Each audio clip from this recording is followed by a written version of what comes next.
یہ جو پر شکستہ ہے فاختہ، یہ جو غم زخم، ایک اور غزل ہے ان کی، چلیے اسے لیتے ہیں. غزلیں تو انہوں نے کئی پیش کی ہیں، اس میں منتخب آپ کو سنا رہا ہوں صرف جو مجھے بڑی پسند آئیں. یہ غزل ہے، لکھتے ہیں آپ کہ تھی حقیقت تو فسانے کی ضرورت کیا تھی. تھی حقیقت تو فسانے کی ضرورت کیا تھی، ہم سے لڑنے کو بہانے کی ضرورت کیا تھی.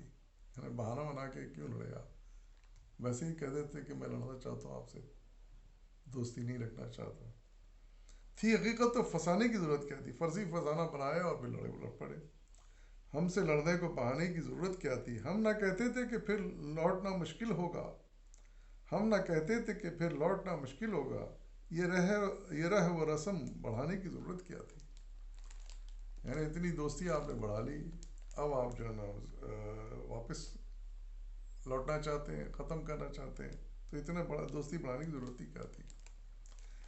اس کو معلوم نہیں روگ صدف کا شاید، اس کو معلوم نہیں روگ صدف کا شاید، ورنہ ظاہر کو چھپانے کی ضرورت کیا تھی.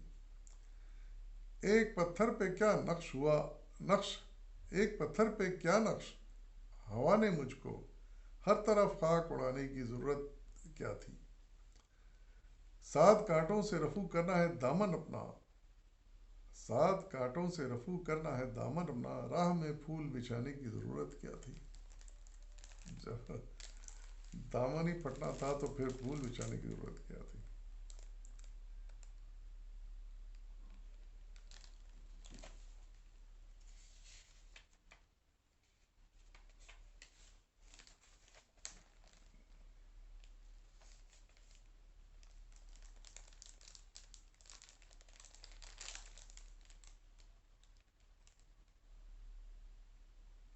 ایک اور ان کی غزل سنیے.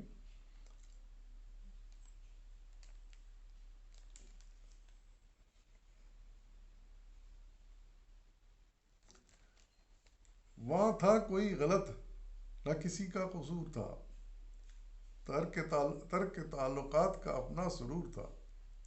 وہاں تھا کوئی غلط نہ کسی کا قصور تھا، ترک تعلقات کا اپنا سرور تھا.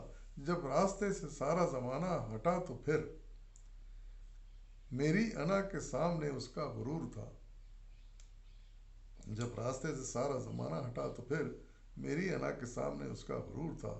نکلا ہوں میں جہاں سے کٹھن تھا وہ مرحلہ، نزدیک تھا زیادہ نہ مجھ سے وہ دور تھا. بن سوچ جو کہا تھا وہ پورا بھی ہو گیا، بن سوچ جو کہا تھا وہ پورا بھی ہو گیا. ایک لاشعور کا مجھے کتنا شعور تھا. قوت مجھے ملی تو کہاں صرف ہو گئی، قوت مجھے ملی تو کہاں صرف ہو گئی.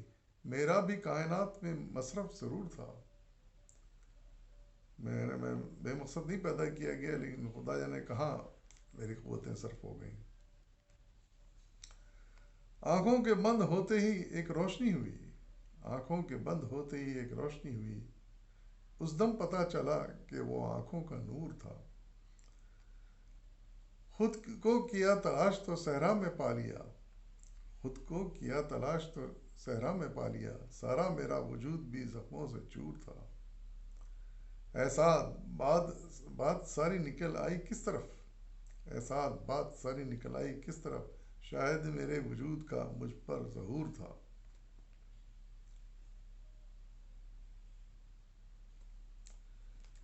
تو یہ وہ چند غزلیں تھیں جو سعد صاحب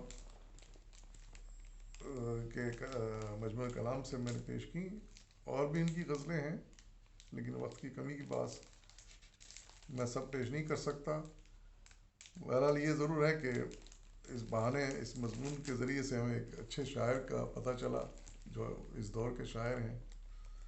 اور ہماری دعا ہے اللہ تعالیٰ ہمیں طویل حیات عطا فرمائے اور اسی طرح اچھے اچھے کلام سے ہمیں وہ نوازتے رہیں. اجازت دیے، کسی اور موضوع کے ساتھ حاضر ہوں گا. فی امان اللہ.